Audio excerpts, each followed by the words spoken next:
So this is it. This is the end of the road for Fox's X-Men universe. Now, do they leave on a high note or do they go out with an absolute whimper? Spoilers ahead, this is going to be my uneducated opinion on the movie, The New Mutants.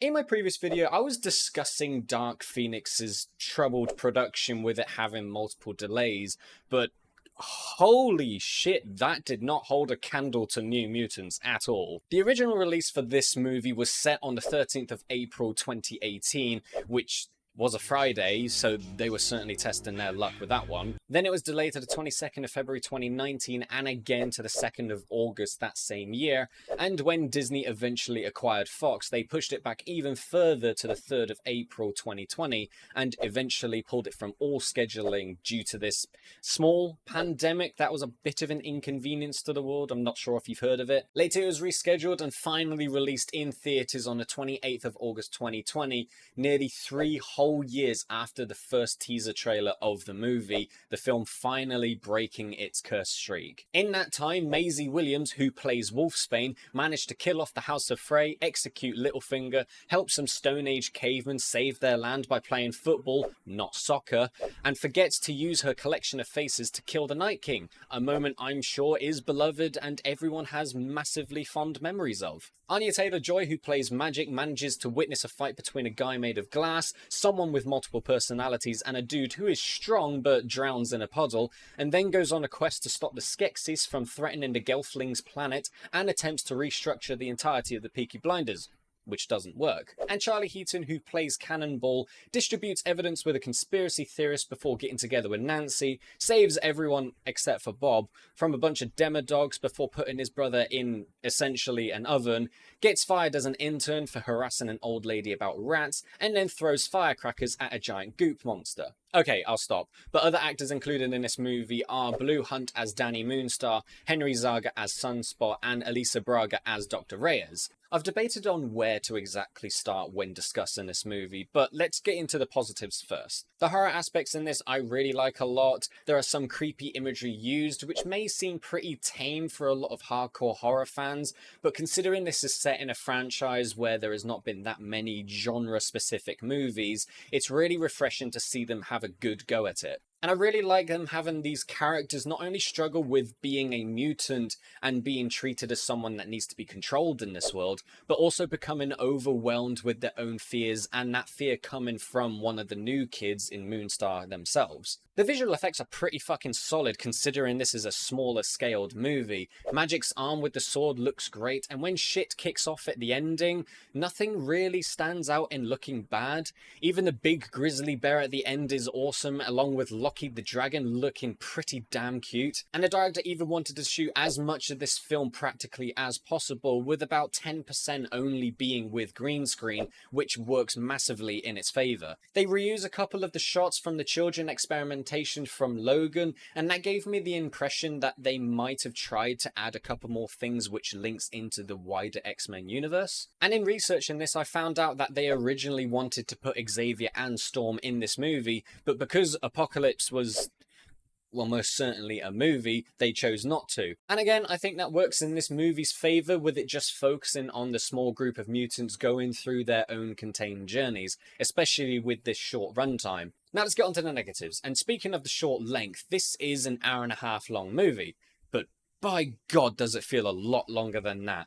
There's so many different areas where it drags on, and this is the second time I've ever watched it. The first time I fell asleep constantly and had to keep rewinding, and the second time I was dozing off pretty early on. They utilize flashbacks when we are only 15 minutes into the movie, and it's not like we have short-term memory loss, and in doing this it gives me the impression that they don't trust the audience is paying attention to those scenes. Maybe it's because they already know it's slightly boring. Unfortunately, I don't think Blue Hunt is at all compelling in the lead-in role, and it's more obvious when the rest of the cast is so good. Anya Taylor-Joy feels like she had a lot of fun playing Magic. Maisie Williams does well, even though she is playing a character that is more closed off. I even enjoyed Henry Zaga as Sunspot. I certainly felt for the character when they were opening up about their previous traumas. However, there was a bit of controversy surrounding his casting as Sunspot. Although he is still Brazilian, he was not of Afro-Brazilian descent like that in the comics. And side note, I do think that talks need to be had, as there is still a lot of problems with movies and getting their representation right. But I'll be honest, I did not know of the origins for the character beforehand, and even the director has come out and said previously that he did prioritize the best actor for the role, and it was never about the color of the skin. The comics co-creator Bob McLeod did express his disappointments of the inaccuracies of his characters, but then later urged people to go and see the movie since it looked like great fun. So for me, the romance that they have between Wolfsbane and Moonstar feels pretty underbaked, and I find it a bit cliche when the only way they can show them getting to like each other initially is through them staring at each other whilst lying on the floor. They have this reveal that, oh, it's Danny that is causing all of these nightmares, where it's done in this grand, shocking way, but we know, don't we? Was that meant to be a twist? Because it was so painfully obvious when the nightmares started to appear. And they even explain it in detail at the end with Dr. Reyes. My god, we know already, you don't need to spoon feed us, you've already shown us enough of that. Now, after the mutants have been stuck in the compound for most of the movie, one of them says this: I don't think this is a hospital. You fucking think? The big force field surrounding the entire property, the one person that's taking care of 5 very powerful mutants whilst being this very shady, saying the same shit all the time, like, you're safe here, I'm doing this for your protections, etc, etc. That didn't give it away too much, did it? I think Dr. Reyes has to go into that category of being an incredibly dumb villain who just explains their motives to the worst possible person, and they end up getting themselves killed because of it.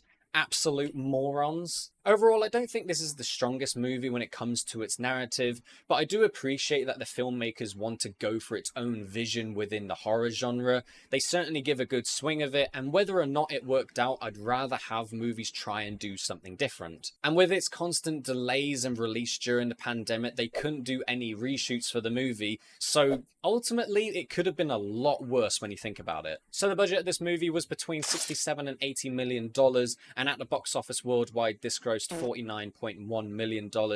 Do keep in mind though that this was at the height of the pandemic, so cinemas were either closed or at limited capacities, and also it getting put onto Disney Plus pretty much guaranteed a net loss. And like with all opinion videos that I've done, let's give a look at the trailer to see if it's any good.